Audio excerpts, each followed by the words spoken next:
Welcome to Brain Vision. This problem is a simple Atwood's machine, and so we can refer to the discussion in the text where they derive the acceleration of either mass in an Atwood's machine. And they get acceleration is g m1 minus m2 over m1 plus m2. If you're confused on where this came from, it's a simple application of Newton's second law in the y direction. And then you eliminate the tension to solve for the acceleration, and you get this. But we'll go ahead and start with this since it's such a famous expression in the Atwood's machine.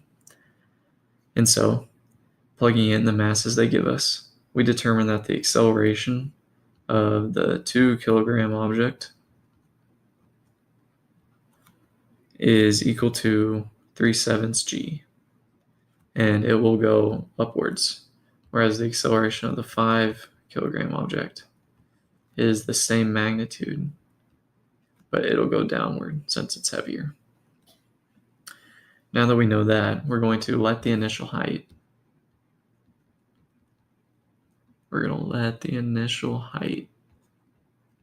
where both these masses start off be equal to h naught.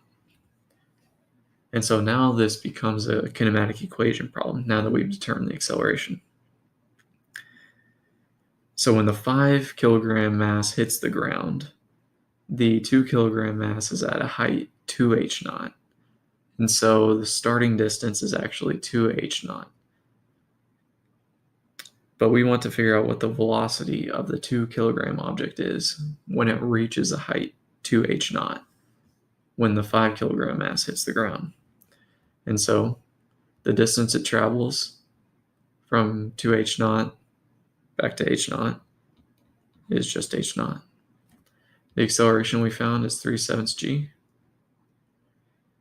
The initial velocity of the 2 kilogram object is 0, and the final velocity after the 5 kilogram object is what is desired.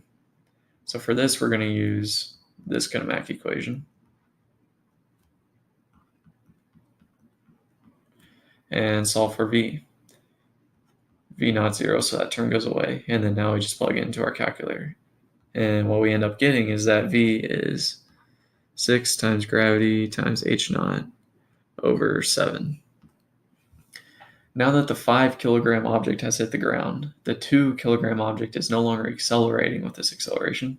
Instead, it is accelerating just due to the gravity of itself.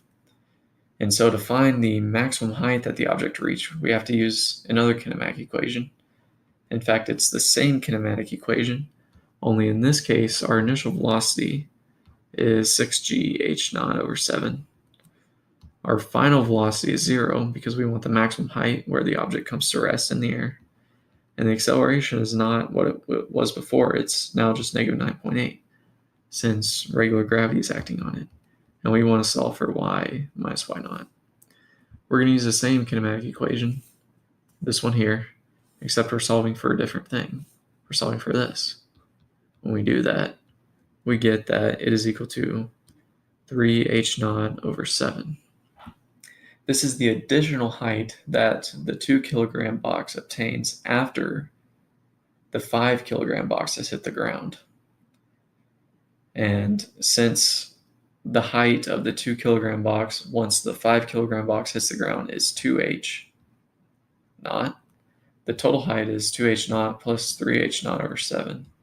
And then plugging in for h naught, we get 1.46 meters. And that's the maximum height. And that's the fun.